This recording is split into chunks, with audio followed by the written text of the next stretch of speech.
औज़ुबिल्लाहि मिनश्शैतानिर्रजीम बिस्मिल्लाहिर्रहमानिर्रहीम अल्हम्दुलिल्लाहि रब्बिल आलमीन व सल्लल्लाहु अला मुहम्मदिन व आलिहि ताहिरीन व लानतुल्लाहि अला अदाइहिम अजमईन। बिस्मिल्लाहिर्रहमानिर्रहीम। हज़रत इमाम मोहम्मद बाक़िर अलैहिस्सलातु वस्सलाम की शहादत की मुनासिबत से कुछ बातें इमाम बाक़िर अलैहिस्सलातु वस्सलाम के सिलसिले में बयान की जा रही हैं। इमाम बाक़िर अलैहिस्सलातु वस्सलाम ने 2 साला दौर हुकूमत उमर इब्न अब्दुल अज़ीज़ जो उमर सानी के नाम से मशहूर है, आपने इस दौर को देखा है। एक मरतबा इसी उमर इब्न अब्दुल अज़ीज़ उमवी खलीफ़ा ने मदीना के तमाम फ़ुक़हा मुहद्दिसीन उलमा को अपनी बज़्म में तलब किया और इमाम मोहम्मद बाक़िर अलैहिस्सलाम को भी उसने बुलाया। रवायत कहती है कि उलमा आए, गुफ्तगू हुई, चले गए, मगर किसी मुहद्दिस, किसी फ़क़ीह, किसी आलिम से उसने ये नहीं कहा औसनी, आप मुझे वसीयत और सिफारिश और नसीहत कीजिए। यानी उमर इब्न अब्दुल अज़ीज़ जो सरबराह मुस्लिमीन है, खलीफतुल मुस्लिमीन बना हुआ है, और जनाब सैयद रज़ी रिज़वानुल्लाह ताला अलैह जामे नहजुल बलागा ने इसके सिलसिले में अशआर कहे हैं, उसके ऊपर भी गुफ्तगू होगी। ये बादशाह फ़ुक़हाए मदीना, मुहद्दिसीन मदीना को तलब करता है, सब पहुँचते हैं। इमाम बाक़िर अलैहिस्सलाम को भी बुलाया जाता है, इमाम तशरीफ़ ले जाते हैं। जब इमाम उठते हैं, वापस होने के लिए खड़े होते हैं, तो उस वक्त उमर इब्न अब्दुल अज़ीज़ सिर्फ़ इमाम बाक़िर अलैहिस्सलाम से ये कहता है, या अबा जाफ़र औसनी, ऐ अबू जाफ़र आप मुझे सिफारिश कीजिए, नसीहत कीजिए, मौज़ा कीजिए।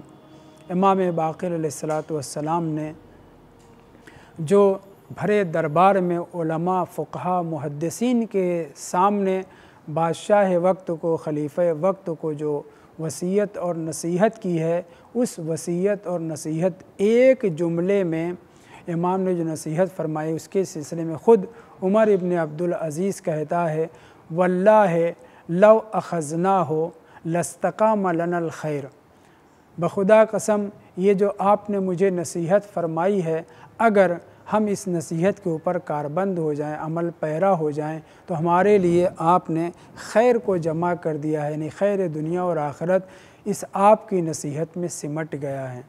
तवज्जो रहे कि उमर इब्न अब्दुल अज़ीज़ उमवी खलीफ़ा हैं, मगर इमाम बाक़िर अलैहिस्सलाम को उसने अपने दरबार में तलब किया है और इमाम से फरमाइश कर रहा है कि आप मुझे नसीहत कीजिए, और इमाम उसकी हुक्म के हिसाब से इमाम बाक़िर अलैहिस्सलाम उसको नसीहत भी करते हैं, मगर मुख्तसर जुमले में ऐसी नसीहत करते हैं कि बादशाह वक्त की ज़बान पर कसम खा कर के ये जुमला आ जाता है, वल्लाहि इन अख़ज़नाहु लस्तक़ाम लनल खैर, बखुदा कसम अगर आपकी की हुई नसीहत और मौज़े के ऊपर हम अमल पैरा हो जाएं, तो यकीनन हमारे लिए खैर मुस्तकीम और पायदार हो जाएगा। यानी हमारी हुकूमत भी अच्छी तरह से चलेगी और आखिरत भी हमारी संवर जाएगी। आखिर इमाम बाक़िर अलैहिस्सलाम ने उसको ऐसी क्या नसीहत फरमाई थी कि जो बादशाह, खलीफ़ा, सारे मुसलमानों के सरबराहों, अपने नुदमा, वज़रा भरे मजमे में इस तरीक़े से इमाम बाक़िर अलैहिस्सलाम की नसीहत के ऊपर कसम खा कर के ये जुमला कह रहा है। इमाम ने उससे कहा था, इत्तख़िज़िल कबीरा अबन वस्सग़ीरा वलदन इब्नन वर्रजुला अखन। बस ये 3 फ़िक्रे इमाम ने उससे इरशाद फरमाए थे। आपने फरमाया था कि ए बादशाह वक्त, ए खलीफतुल मुस्लिमीन, ए अपने आप को सरबराह ममलकत इस्लामिया समझने वाले, इत्तख़िज़िल कबीरा अबन, जो तुमसे सिनो साल में बड़ा है उसका इसलिए एहतराम करो कि वो तुम्हारे बाप के मानिंद है। जितने भी तुमसे सिन में बड़े हैं वो तुम्हारे बाप के मानिंद हैं, उसे बाप समझो। और जिस तरीके से बाप का एहतराम होता है, बाप की खिदमत की जाती है, उसी तरीके से तुम भले ही बादशाह हो, अपने से बुज़ुर्गतर, बूढ़े और सिन रसीदा लोगों को बाप की तरह से उनका एहतराम करो, तो तुम अच्छे अगर तुम इस तरह से एहतराम करते हो तो तुम्हारा अमर तुम्हारे बकुल, जो इमाम से बाद में उसने कहा है।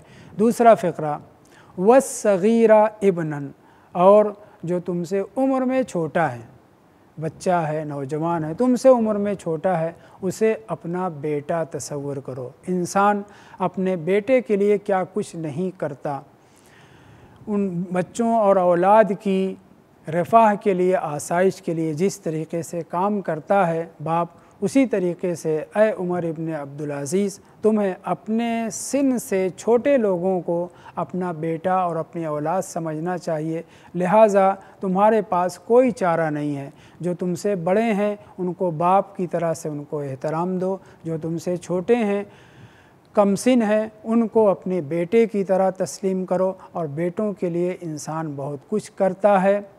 तो लिहाजा तुम्हारी ज़िम्मेदारी ये बनती है कि जितने भी छोटे तुमसे हैं उन सब का, उनकी रेख देख करो, रिआया में वो सब के सब तुम्हारी औलाद के मानंद हैं। और तीसरा फ़िक्रा, वर्रजुला अखन, और जो तेरे हमसिनो साल हैं, आदमी हैं, न छोटे हैं न सिन रसीदा हैं, बल्कि वसत और तुम्हारे कदो कामत तो तुम्हारी उम्र के जैसे हैं, उनके सिलसिले में मेरी नसीहत ये है, वर्रजुला अखन, और बकिया लोगों को जो तुम्हारे सिनो साल के, उन्हें भाई समझो। इंसान अपने सगे भाई के साथ जिस तरीके से पेश आता है, और शरीयत का जो हुक्म है कि भाई पुश्त होता है, क़ुव्वत बाजू होता है, भाई से इंसान को बेपनाह सहारा होता है।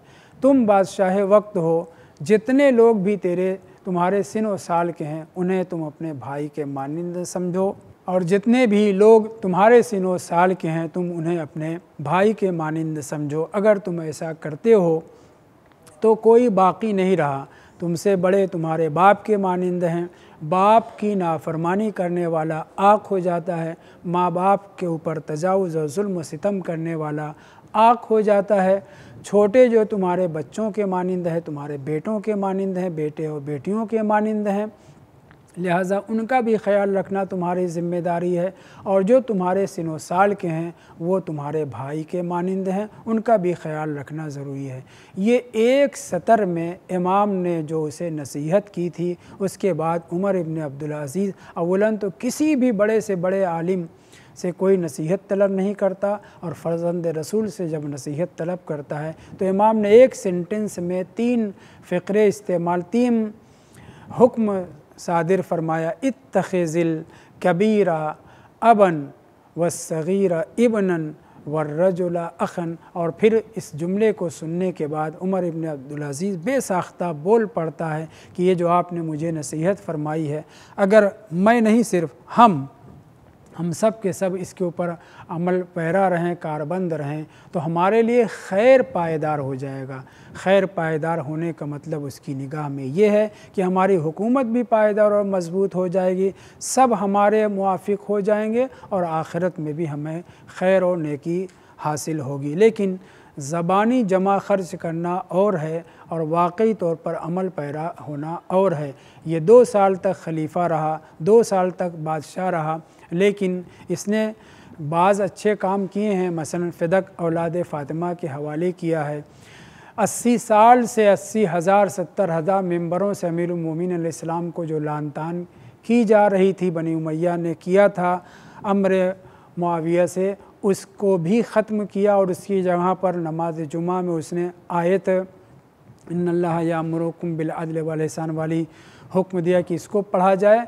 इसीलिए जनाब सैयद रज़ी कहते हैं कि ए उमर इब्न अब्दुल अज़ीज़, अगर मेरी आँख किसी बनी उमैया के फ़र्द के ऊपर रोती होती, अवलन तो मैं किसी बनी उमैया के ऊपर नहीं रोता, बल्कि हम तो बनी उमैया के ऊपर लानत करते हैं, लेकिन सैयद रज़ी फरमाते हैं कि अगर किसी बनी उमैया के किसी फ़र्द के ऊपर मेरी आँख कभी अश्कबार होती तो वो तू होता कि तूने हमारे हक़ में कुछ अच्छे काम किए हैं। जनाब अमीरुल मोमिनीन के ऊपर से लान तान को ख़त्म किया, हमारा हक़ के फ़िदक औलाद ज़हरा सल्लल्लाहु अलैहा को अता किया, और बहुत से उमूर जो मुख्तसर हैं वो अंजाम दिए, जिसकी वजह से उमर इब्न अब्दुल अज़ीज़ के बारे में सैयद रज़ी को ये कहना पड़ा। व आखिरु दावाना अनिल हम्दुलिल्लाहि रब्बिल आलमीन।